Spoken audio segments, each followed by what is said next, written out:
Hi, welcome to the next session in our Rich Habits, Poor Habits weekly video. And welcome again from the other side of the world, Tom Corley. How are you today? Doing great, Michael. It's good to be back. It's great to see you. I'm in the cold of Australian winter and you're in the depth of the United States summer. I am having Brisbane weather right now. It's about 75 degrees, sunny. It's beautiful. We've got another month of this nice weather. And then it'll start getting colder and you guys are going to start getting nice weather.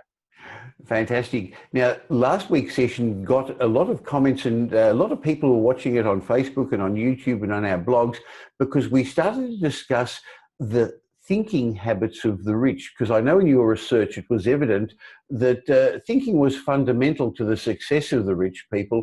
And so you came up with 10 keystone rich habits, didn't you, Tom? That's right. I wanted to highlight 10 of the most important thinking habits of the wealthy that I uncovered in my research. And I broke them down into categories that everybody had, things that everybody has to deal with. And I thought, let me share it with the world because thinking is the precursor to success. Sure, because going back to the old rules that Wallace Wattle said in The Science of Getting Rich, your thoughts lead to your feelings lead to your actions, and your actions lead to your results. So it all starts with thoughts, the way you feel, and then your actions, and then you learn habits. So last week we discussed 5 of the rich habits, and you can go back to previous blogs on either Tom's or my site to see it. So we discussed that the rich people think about their careers, they think about finance, but they don't only think about money, they think about their family, their friends, and their business relationships. And Tom, the next rich thinking habit that I'd like you to discuss is they think about their health, don't they, Tom? Yeah, this one really caught me off guard, Michael, because, I just assumed. I grew up in a family where we struggled with money. We had money problems. And I had this perception that wealthy people were bad, evil, greedy people. The fat guy smoking a cigar. What I found out in my research was that was totally false. In fact, most of the wealthy people were in really phenomenal shape. One of the guys was 72 years old. He was still working. He was about 180 pounds, 6'2". He was all muscle. And this guy had been working out for 50 years. And the reason was because he knew that in the last years of his career, that if he could stay healthy, those would be the highest earning years. And he was right. He was making about $1 million, $1.5 million in the last 5 years. He actually made 60% of his income, his overall wealth, in the last 5 or 6 years of his career. But remaining fit, remaining healthy helps you think more clearly and act and behave better too, doesn't it, Tom? Yeah, well, what I found in my research is aerobic activity, for example, jogging, the Stairmaster, elliptical, riding a bike, things like that, they actually increase your IQ over time.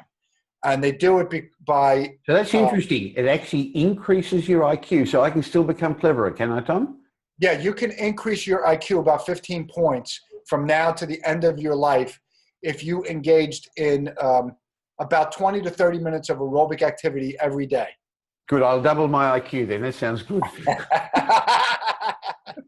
So wealthy people, rich people have good health thinking habits.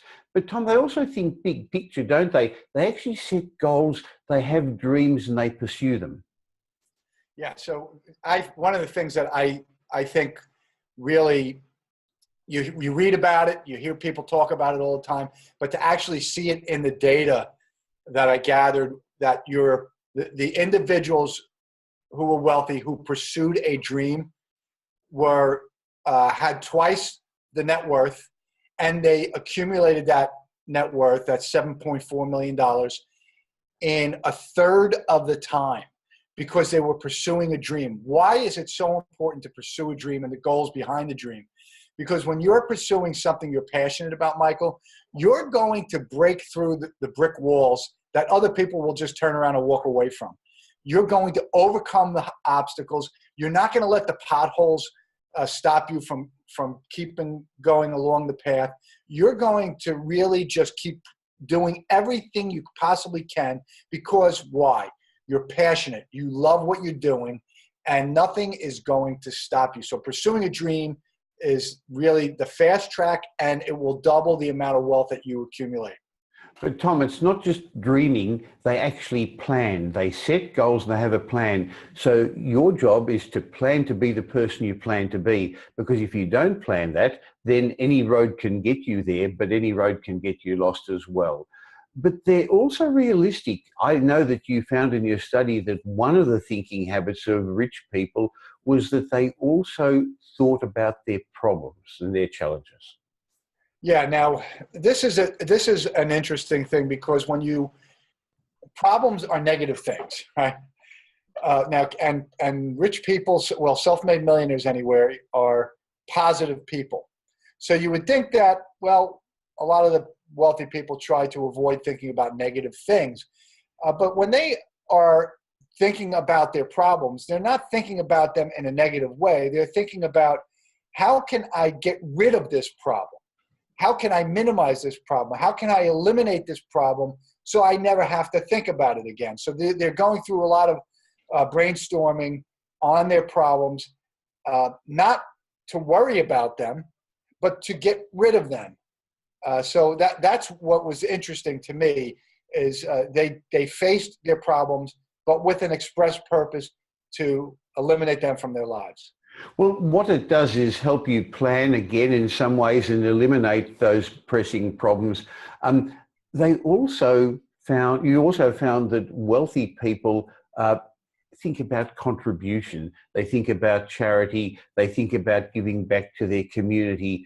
That's actually different to the way many of the people in the world, the poor see the rich people. The poor often see the rich as greedy, while you and I know that the rich give a lot back to the community, and they see it as their obligation to.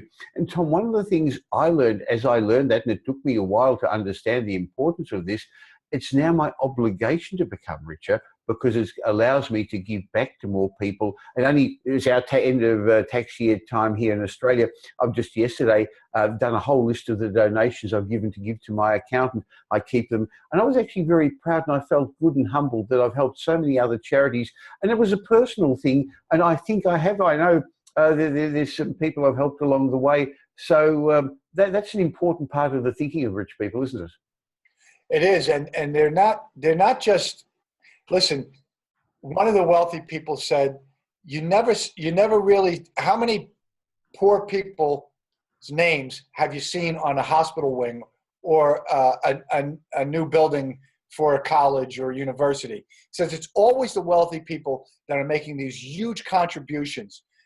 So you can think whatever you want about wealthy people. They're the ones that are funding most of these charities. They're the ones that are, providing the sizable donations that these charities use to fund their operations and their mission.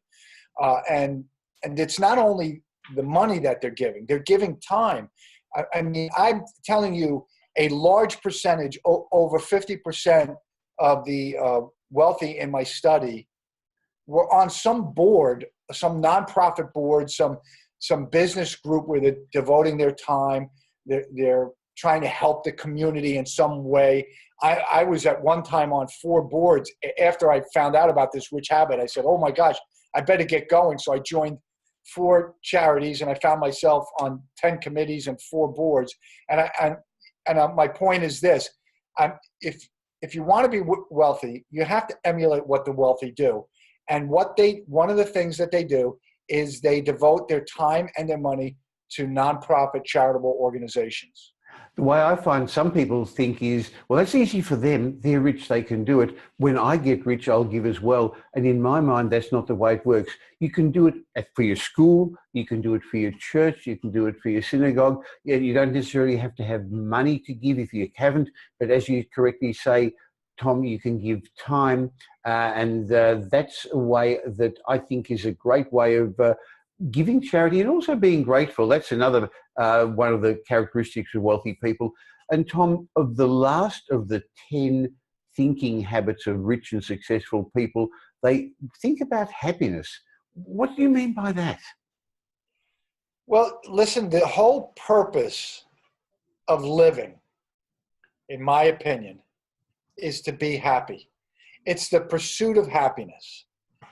If you're not pursuing happiness as a way of life, then you're going through life as a zombie. You're a slave to life. And so the wealthy people do all sorts of things, you know, when they're thinking about happiness. They're thinking about, like today, I don't want to brag, but my wife sent me a very nice text message because she's gone away for a week and she wanted to thank me for allowing her to go. And I said, there's a couple of ways I could respond to this. I could respond by saying, well, yeah, you owe me big time or something like that. But instead I responded, well, you're the love of my life. And I had to think about that, Michael, So this is what wealthy people do. They're thinking about, how can I make my spouse happy? How can I make my children happy? How can I make other people happy? How can I make myself happier? So they're always brainstorming about ways that they can create happiness, not just for themselves, but for other people. The purpose of this discussion, of course, Tom, is we're allowing other people to get an insight into the study that you've done, the 5-year study of successful and rich people, the rich habits that they exhibit compared to the poor habits that the average person does. And it's not a judgment of the people, but since most of us do want to become rich or richer or more successful, if we understand how they think and then we emulate it, we're more likely to become that way. So we discussed 10 rich thinking habits in this series this week and last week's video. Rich people think about their careers, they think about finance, they think about their family, they think about their friends, they think about wider business relationships, they set dreams and goals and then they plan to follow them through. They also think about their problems and work out and brainstorm how to overcome them. They think about contribution and charity, and they think about happiness. Tom, there's lots of other ways they think, so can we come back next week and discuss some more of the rich habits and the poor habits of people? I'd be delighted, Michael. Thank you very much for your time, Tom.